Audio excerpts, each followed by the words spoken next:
Muchísimas gracias. Una mañana, un día más, querido Paco Velázquez Barroso.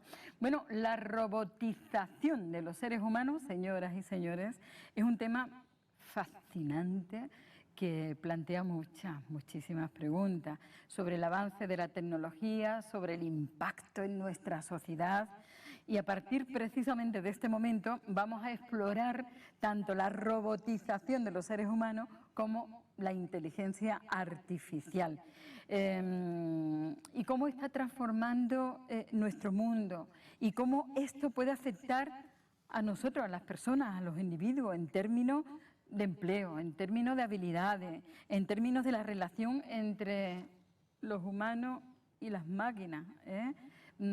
¿Podrán algún mañana, eso nos lo dirá el historiador, en un mañana, en un futuro cercano o lejano, las máquinas, como salía en algunas películas de cuando nosotros éramos pequeños, dominar el mundo y dominar a las personas? De todo eso vamos a hablar a partir de este momento con Francisco Fernández Trujillo, nuestro querido médico especialista en neuroanatomía, que ya hacía mucho tiempo que no venía por aquí. Bienvenido. Bien hallado y encantado de estar un día más con vosotros. Igualmente, muchísimas. Es una alegría volverte a ver. Igualmente. Y lo mismo le digo a nuestro extremo izquierda, a Pepe López Anzuria, que te hemos echado también de menos, ¿eh, Pepe? Yo también. Muy historiador e investigador, también tienes mucho que contar sobre este tema. Sí, un poquito, trabajo un poquito con ella, pero bueno, también como dice Francisco, hay mucho que hablar sobre el tema. Bueno, y nuestra Concha de la Rosa Fox, que no porque venga todos los viernes, nos encanta que vengan más días. A ti no te importa, Sí, ¿verdad? Claro, a mí de momento no, de momento puedo. Gracias por estar aquí con nosotros. A vosotros, ¿Cómo va a siempre. afectar la inteligencia artificial al cerebro, a la psiquiatría de los seres humanos, no? Sí, señora. ¿Nos robotizaremos alguna vez el ser humano? No. ¿De todo eso? No, ¿no? Creo que no, Creo pero que bueno. no. Pues de todo eso vamos a hablar. Y allí, en el extremo derecha, tenemos a nuestro querido colaborador David Soto, que como saben ustedes es perito informático judicial. Vamos a ver cómo afecta todo lo que estamos hablando también en ese ámbito, ¿no?, que tú dominas a la perfección. David, gracias de nuevo por estar aquí. Gracias a vosotros y gracias a ti por esta tertulia, otra vez. Bueno, pues señoras y señores, la robotización de los seres humanos es un fenómeno que ha cobrado relevancia en la era de la tecnología avanzada. Se refiere a la integración cada vez más estrecha de las máquinas en nuestras vidas diarias, tanto en el ámbito laboral como en el personal, tanto en la ciencia como en la economía, etcétera, etcétera. En esta entrevista vamos a explorar los beneficios y los desafíos que surgen de esta tendencia, así como algo tan importante como las implicaciones éticas, que importantes, y sociales que esto conlleva. La inteligencia artificial plantea muchos desafíos y muchísimas oportunidades, pero es poco probable que llegue a dominar a los seres humanos en el sentido completo de la palabra. La colaboración entre humanos y máquinas es más plausible y puede conducir a avances significativos en diversos campos. La colaboración entre humanos y máquinas puede conducir a avances significativos en áreas como la medicina, la robótica, la exploración espacial, la automatización industrial, la educación, entre otros muchos. Pues de eso vamos a hablar, de la inteligencia artificial y la automatización, que pueden mejorar la precisión y la eficiencia de muchísimas tareas, mientras que los seres humanos aportamos otras habilidades como la creatividad, el juicio, el pensamiento crítico, ¿verdad, señores, señora? ¿Por dónde empezamos? Por donde tú quieras. Por ejemplo, a Concha de la Rosa Fox. Vamos a preguntarle, ¿cómo crees que la inteligencia artificial y la robotización pueden afectar la salud mental de las personas? Bueno, afectar, ya estamos viendo datos, de cómo afecta todo este mecanismo del que estamos hablando en la mente de los niños especialmente, que es lo que yo domino. Yo no tengo ni idea, bueno, no tengo ni idea, no, pero que no tengo datos fehacientes como para hablar de adultos, ¿no? Pero en los niños efectivamente sí que ya tenemos datos bastante serios de que afectan en un sentido positivo por un lado, porque evidentemente es digamos, un instrumento que es válido para el aprendizaje, validísimo para el aprendizaje y para otras muchas cosas, para la cosa lúdica, para todo eso, ¿no? Pero sin embargo hay ciertas dificultades a la hora de su uso, ¿no? La principal y la básica es la adicción, la conducta adictiva a ese aparatito y a ese modo de hacer las cosas con la inteligencia artificial, ¿no? Básicamente, la respuesta que te tengo que dar es que sí, que afecta. ¿Y qué hará de nosotros con esa adicción? Bueno, esos datos tampoco están todavía, pero evidentemente tendremos que verlo. Te lo imaginas, ¿no? Hombre, claro que me lo imagino, claro que me lo imagino. Bueno, yo llevo diciéndolo hace mucho tiempo, que hay que controlar el uso de las maquinitas y el uso de los aparatos. Eso lo llevo diciendo muchos años, ¿no? Porque evidentemente es un instrumento magnífico para el aprendizaje, pero también es un instrumento bastante dañino. Claro. Y me refiero a todo el uso de las redes sociales. Ya si nos centramos en la inteligencia artificial exclusivamente, tiene pues elementos positivos muchísimos. ¿Como por ejemplo? Pues por ejemplo, todos los programas que existen para la detección de enfermedades mentales en los niños, por ejemplo, ¿no? Los trastornos del neurodesarrollo, los trastornos autistas, los trastornos de atención, todo este tipo de problemas, pues hay mecanismos para... Que como facilita a los profesionales, que nos facilita a los profesionales el diagnóstico más preciso, porque y el claro, lo más perfectamente posible con el tratamiento de esa persona, ¿no? Hay un programa que lo lleva a cabo la Universidad de Barcelona sobre prevención del suicidio y realmente está funcionando y parece que funciona y funciona bien, pero han salido 2 casos, lo digo porque todo esto tiene sus peros, ¿no? Sus pros y sus contras, exacto. Todo. Ha habido 2 casos en que el aparatito ha dicho que se suicidara. Con lo cual, en fin, ahí tenemos que poner la pega, ¿no? En este instrumento, ¿no? No lo dejo porque si no voy a hablar yo sola. Es que es increíble, ¿eh? Es increíble, Curro. Sí. ¿Y cuáles son los posibles avances en la integración de la tecnología? Tú que eres anatomista, de la integración de la tecnología en el cuerpo humano y cómo podría impactar en nuestra fisiología.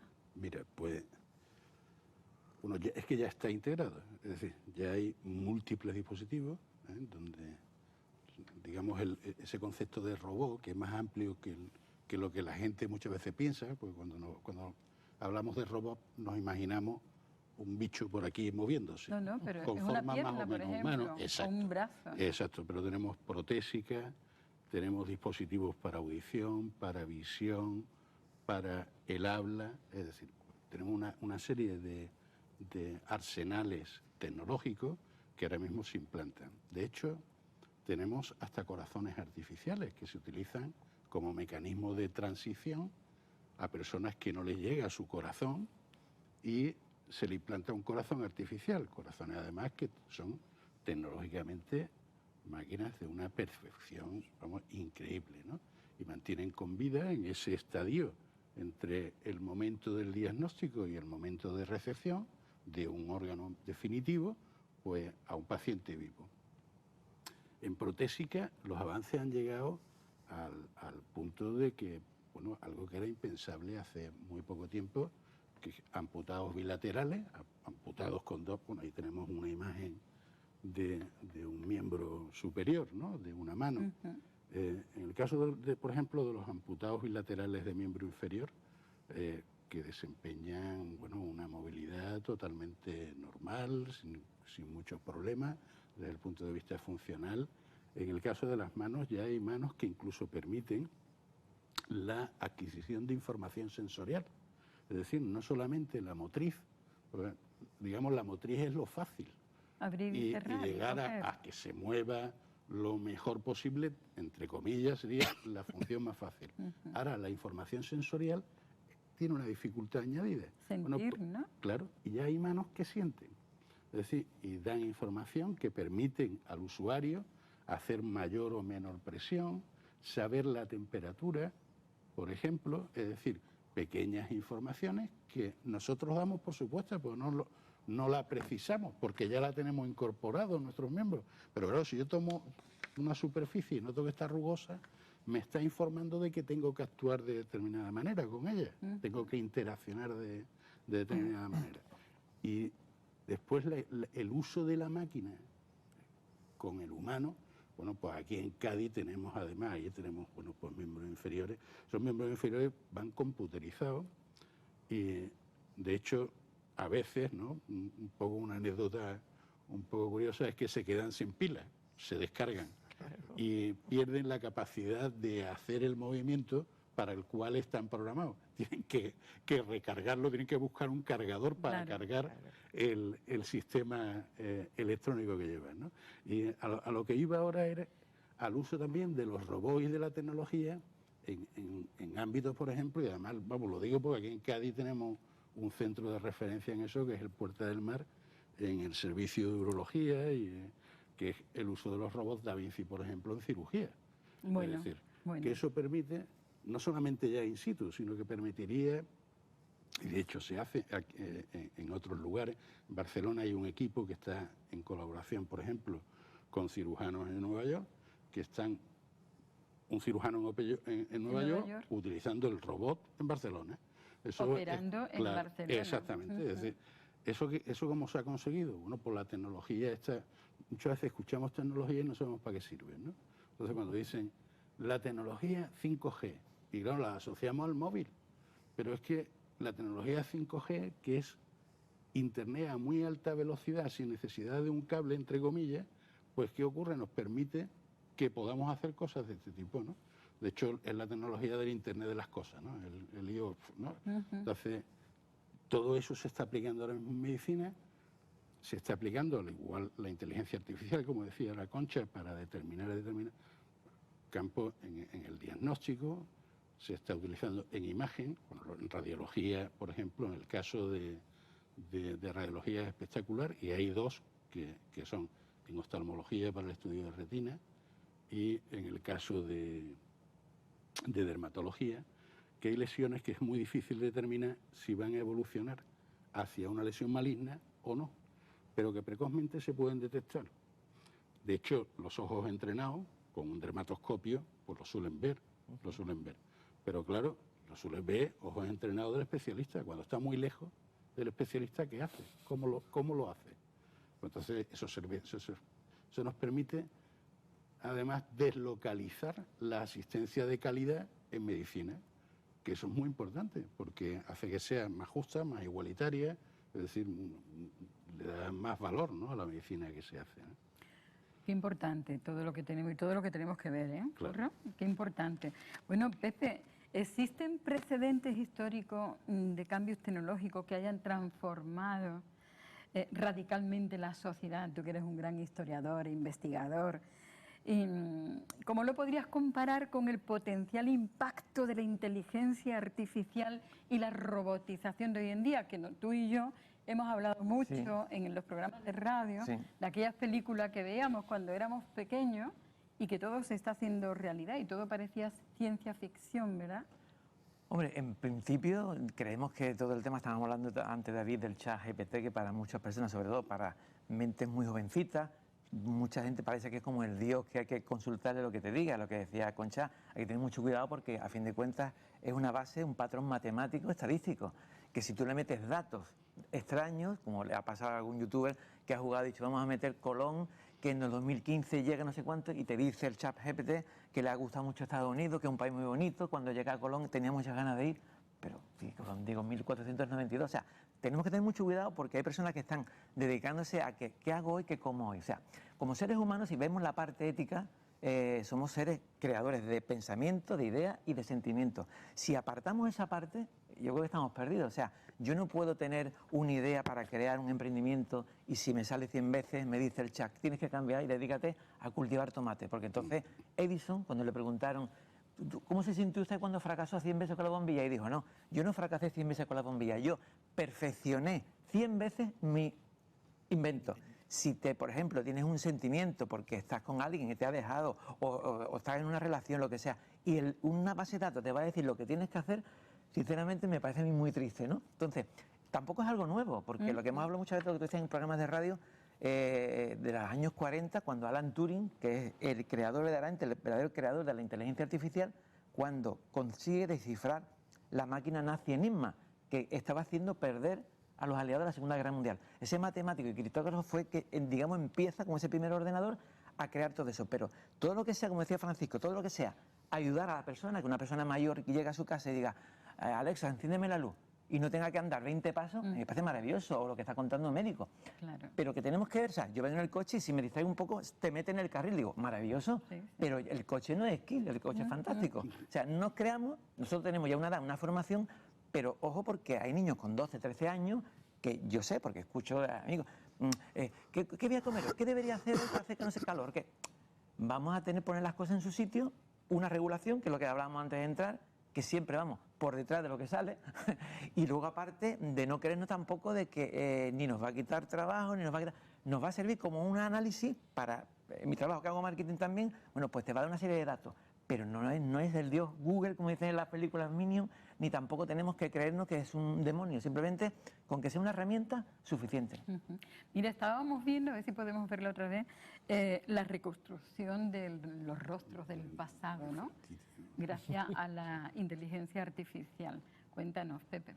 Bueno, esa es una imagen que ha hecho la inteligencia artificial, el ChatGPT, del busto de Nefertiti, pero evidentemente si te das cuenta, cambia tanto el gorro como los avalorios que lleva, o sea, está bien, evidentemente, incluso a lo mejor posiblemente fuera más guapa, porque Nefertiti significaba la bella llegada, debería ser a lo mejor más bella que lo que es ahí. Está bastante bien, incluso a nivel, pues, como se suele decir, de vigilancia de ciertos sitios, de personas desaparecidas, pero volvemos a decir, yo considero que es algo que está en ciernes, que todavía creo muy presuntuoso llamarla inteligencia. Creo que son patrones estadísticos que nos pueden ayudar mucho, pero la inteligencia es, hoy es miércoles y voy a comer con mi mujer, o después voy a tal sitio. Un león que no tiene esa conciencia ni tiene esa capacidad de decisión no dice, hoy es miércoles, voy a comer cebra. No, el león se encuentra un búfalo, se lo come igual. Quiero decir que la decisión y lo que es que tu idea y tu mente y tu corazón no sean mandados por ninguna máquina, ningún condicionante, sea de emprendimiento, sea sentimental, yo creo que lo que te hace un hombre, lo que te hace es realmente mantener tu ética y tu postura. Entonces, eso es lo que no debemos perder nunca, porque ahí es donde estamos perdidos. Claro que sí. Bueno, David, ¿qué desafíos legales, tú que eres perito informático judicial, qué desafíos legales y éticos, ya que estamos hablando de la ética, plantea la creciente presencia de la inteligencia artificial y del robot en la sociedad de hoy en día, especialmente en los términos de privacidad y seguridad? Bueno, primero habría que decir un poco, me ha gustado lo que ha dicho Pepe ahora, que en cierto modo lo que has comentado es el sesgo, ¿no? El sesgo es lo que tiene el peligro, de que haya un sesgo intencionado de la inteligencia artificial que provoque respuestas absurdas, ¿no? Pero en principio a mí lo que me gustaría decir primero, al hilo del tema de las consecuencias legales y tal, es que la gente lo primero que hace es asustarse de que le va a quitar el trabajo. Bueno, hay que hablar un pequeño repaso histórico muy sencillo de que todas las revoluciones industriales, ahora mismo estamos en la cuarta, en la industria 4.0, que desde la primera revolución industrial, que fue en el año 1740, con la máquina de vapor, lo que se hizo es meter en la cadena, o sea, en las fábricas, la máquina, la fuerza. En lugar de utilizar la fuerza humana, pues la fuerza de la máquina. Luego pasamos 100 años después a la segunda revolución, cuando se hicieron la fabricación en serie, con el famoso Forte de Henry Ford, las fábricas de coches, todo ese tipo de cosas, lo que es la mecanización a lo bestia, ¿no? En serie.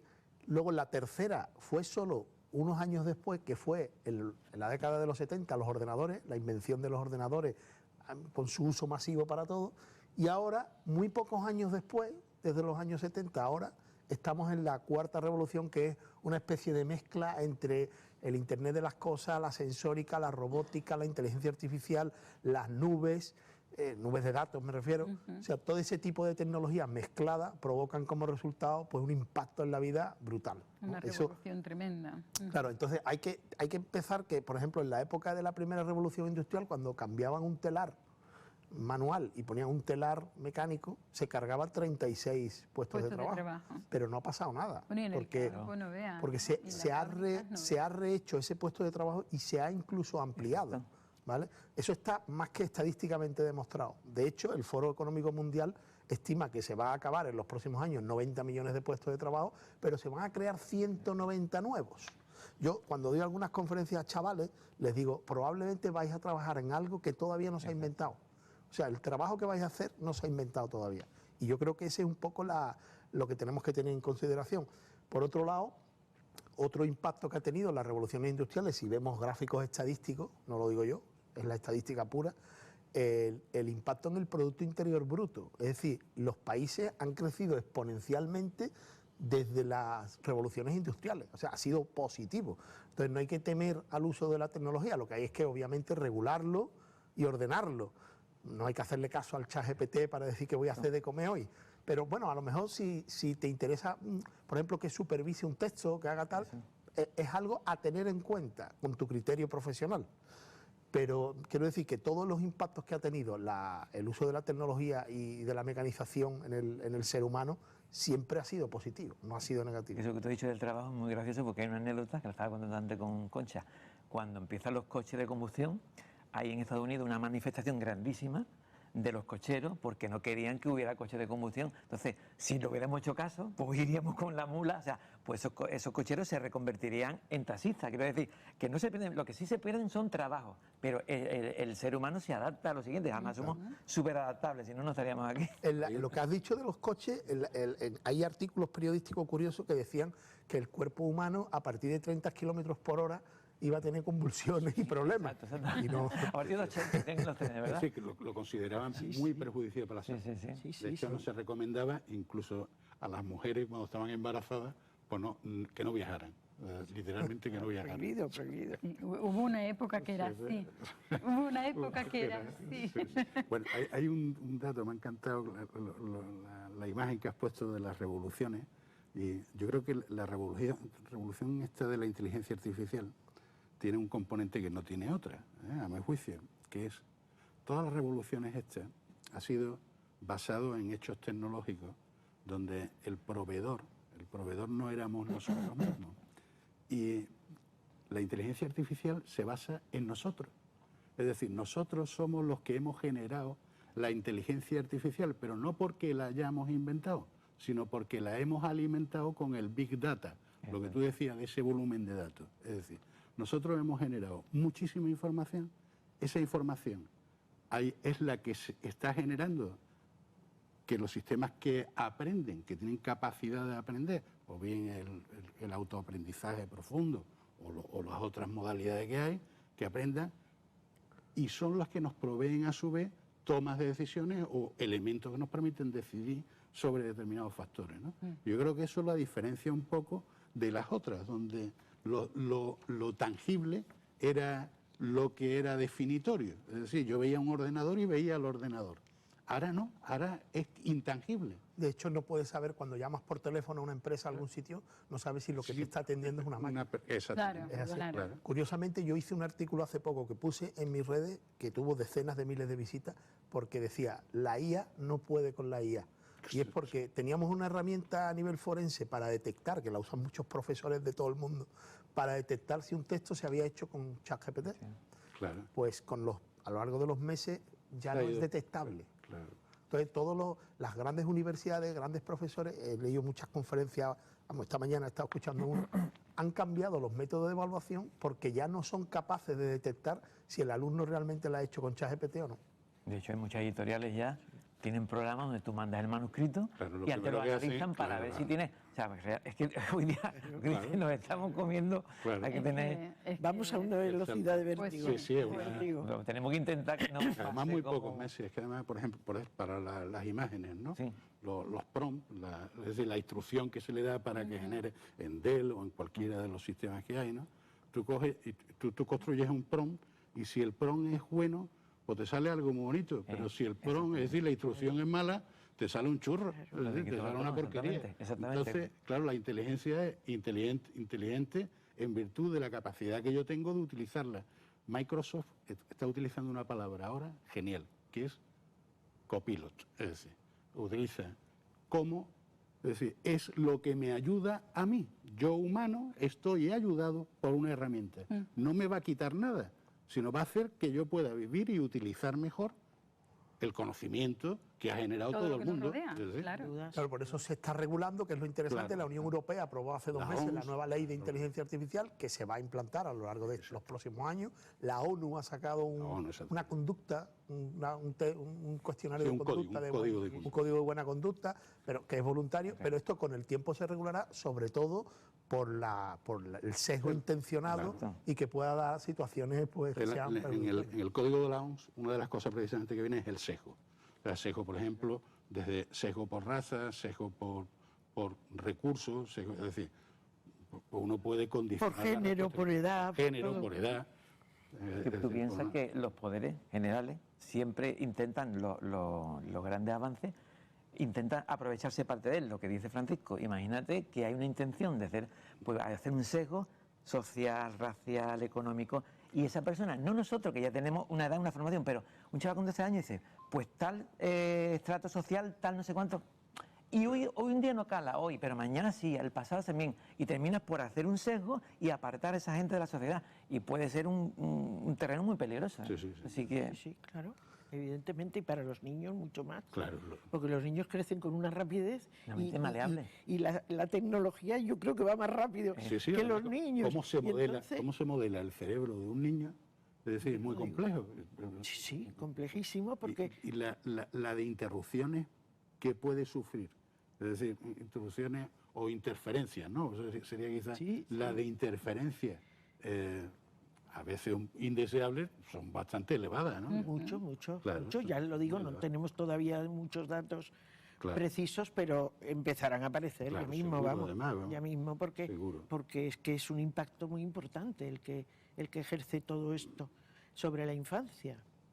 Bueno, pues la inteligencia artificial, señoras y señores, la robotización también de los seres humanos. ¿Perderemos los sentimientos el día de mañana, No, hombre. queridos amigos? Yo espero que No, no, querida. además, si es de las cosas más cojonudas que existen, ¿no? O sea, que no- Lo que hay que intentar es que no seamos sus mascotas. Sí, como hombre, decía claro. dominará la máquina. Este Mickey dice que no seamos sus mascotas. Claro, claro. Tampoco nos dominarán las máquinas como Mira, ocurría en las películas. eso se desenchufan. Es que yo esto además es que lo pienso siempre. Nos van a dominar las máquinas.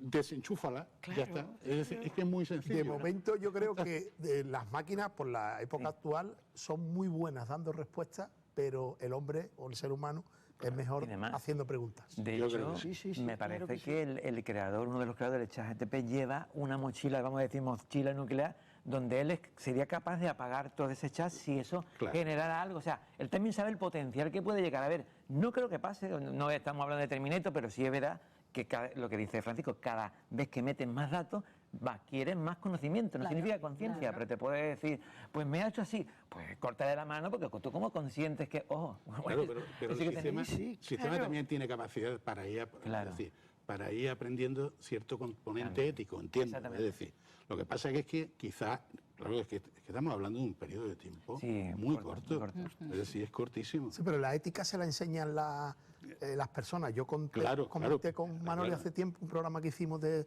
inteligencia artificial precisamente, de un proyecto que tiene el MIT, ¿no? El Instituto de Massachusetts, sobre los coches autónomos, que hay una máquina, una página web que se llama moralmachine.net, donde se entrena.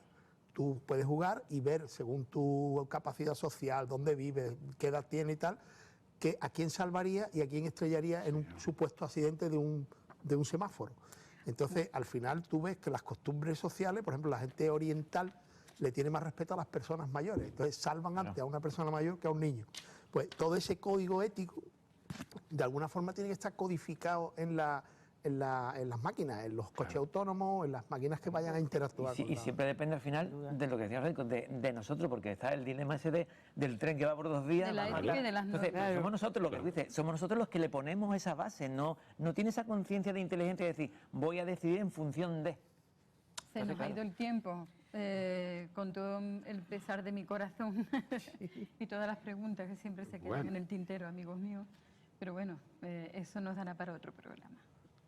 Porque hay mucho que decir y que contar y también de cómo si la inteligencia artificial va a cambiar de alguna manera nuestra interacción en nuestras relaciones humanas, como lo ha cambiado los móviles, las maquinitas, haciéndonos más individuales, más estar con nosotros mismos y menos con la sociedad. De todo eso tenemos que seguir hablando. Por supuesto. A los 4, gracias.